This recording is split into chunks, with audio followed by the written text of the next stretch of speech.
नमस्कार साथियों, आपका स्वागत है हमारे YouTube चैनल माइंड कॉस्मोस में। साथियों, आज हम आपके सामने लाए हैं संस्कृत का टॉपिक प्रत्यय।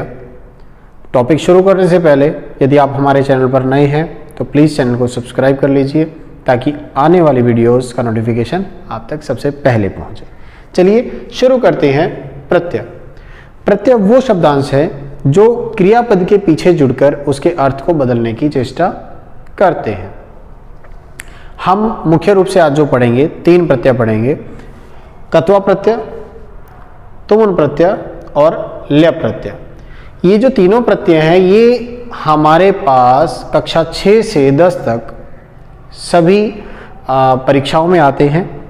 मुख्य रूप से 3 ही प्रत्यय 6ठी से 8वीं तक हम देख सकते हैं। तो उन्हीं तीनों का आज हम एक बार पठन करेंगे। तो चलिए सबसे पहले कत्वा प्रत्यय।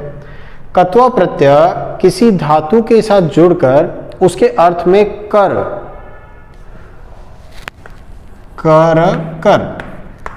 यह अर्थ जोड़ देता है।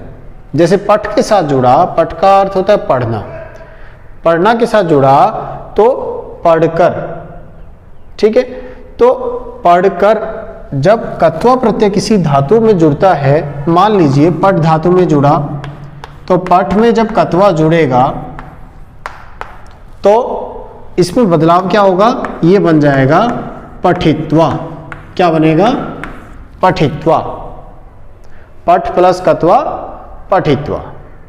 ठीक है, इसी प्रकार जब लिख धातु में कत्वा प्रत्यय जुड़ता है तो इसमें क्या बदलाव आएगा? लिखित्वा। क्या बन जाएगा ये? लिखित्वा। लिख कर, पढ़कर, लिख कर।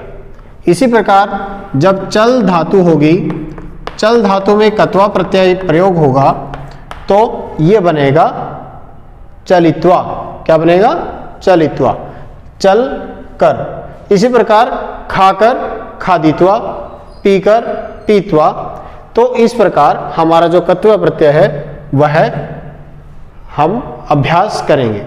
इसमें जो भी आपको शंका हो आप कमेंट सेक्शन में इसको टाइप करके पूछ सकते हैं। चलिए इसके बाद चलते हैं हम अपने दूसरे प्रत्यय की ओर, जो है तुमुन प्रत्यय।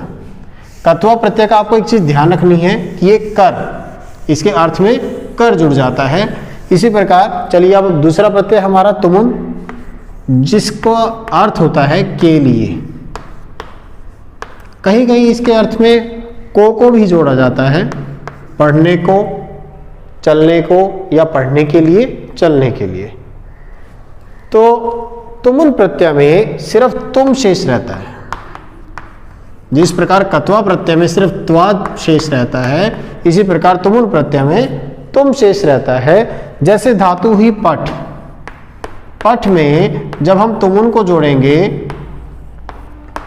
तो बनेगा पठितुम। क्या बनेगा? पठितुम। और अर्थ क्या रहेगा इसका?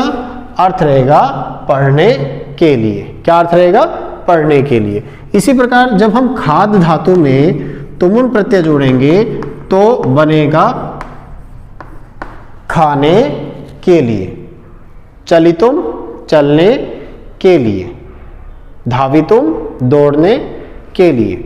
साथियों, हमारे परीक्षा में जो प्रश्न आते हैं उसमें दोनों प्रकार से आपसे पूछा जा सकता है कि पठ में तुमुन को जोड़ो तो आपका उत्तर जो होगा वो होगा पठितुम, या आपके पास कुछ शब्द ऐसे दिए होंगे जिनमें प्रत्यय पहले से जुड़ा हुआ है, उसमें से आपको प्रकृति और प्रत्यय अलग करने के लिए कहा जाता है। तो आप क्या करेंगे? पठितुम है तो आपको ध्यान रखना है कि धातु क्या है हमारे पास।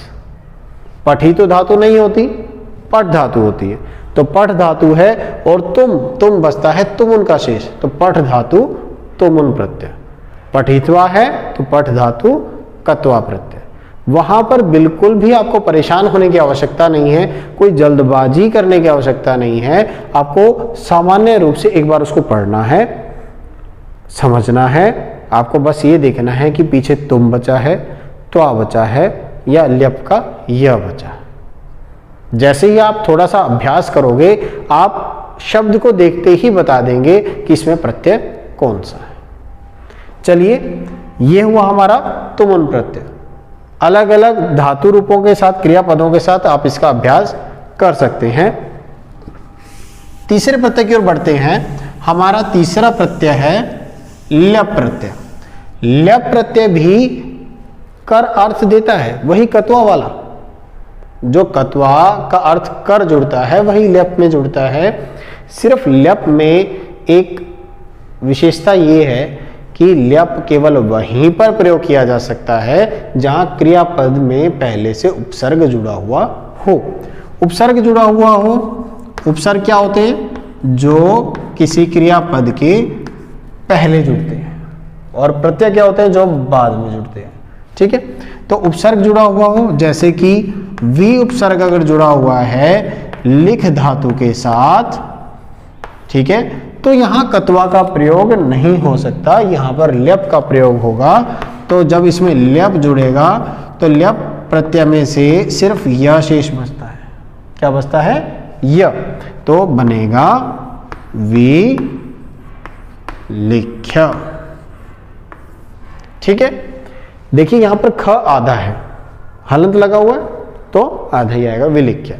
इसी प्रकार सम उपसर्ग लगा हुआ है, पठ धातु है, ल्यप प्रत्यय है, तो बनेगा सम पठ्य। इसी प्रकार आप और भी क्रियापद ढूंढ के उनका अभ्यास कर सकते हैं। आपके पाठों के अंत में अभ्यास दिया हुआ है, वहां पर आपको तीनों ही प्रत्यय मिल जाएंगे। तो इन प्रत्ययों का हम अगर निरंतर अभ्यास करें तो थोड़े से ही अभ्यास में हम पाएंगे कि एक शब्द को देखते ही हम तुरंत उसका प्रत्यय पहचान लेते हैं। जितना आप अभ्यास करेंगे उतनी ज़्यादा आपको आसानी रहेगी परीक्षा में इसको समझने की। तो कैसा लगा आपको? ये है ना आसान? ऐसे ही और भी आसान टॉपिक्स के साथ आपके पास हम फिर से आएंगे अपने चैनल के माध्यम से। तब तक आपको वीडियो कैसा लगा कमेंट सेक्शन में ज़रूर लिखिए। अगर अच्छा लगा तो लाइक का बटन दबाइए, अगर अच्छा नहीं लगा तो आप अनलाइक दबाइए, लेकिन बताइए कमेंट में ज़रूर कि आपको अच्छा लगा तो क्यों और अच्छा नहीं लगा तो क्यों, ताकि हम इसमें और अधिक सुधार कर सकें। चलिए मिलते हैं नेक्स्ट वीडियो के साथ, तब तक के लिए स्वस्थ रहें, मस्त रहें। नमस्कार।